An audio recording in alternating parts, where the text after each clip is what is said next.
Hi friends, మనం ఈరోజు గుల్కన్ ఎలా ప్రిపేర్ చేయాలో చూసుకుందాము. ఫస్ట్ అయితే ఒక కప్ రోజ్ పెటల్స్ తీసుకొని ఒక 2 to 3 స్పూన్స్ హనీ,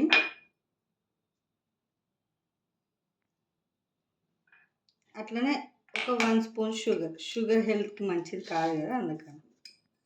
ఓకే, ఇప్పుడు ఇవి మంచిగా మిక్స్ చేసుకొని మనం దీన్ని ఒక 15 to 30 days సోక్ చేయాలన్నమాట.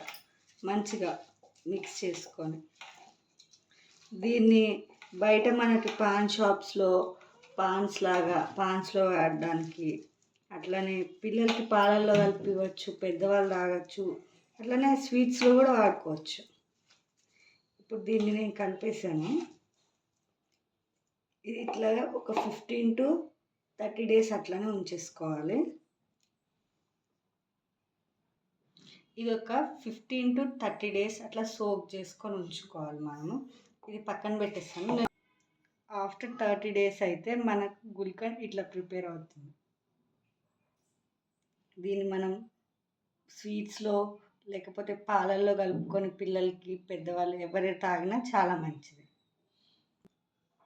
Okay, bye friends.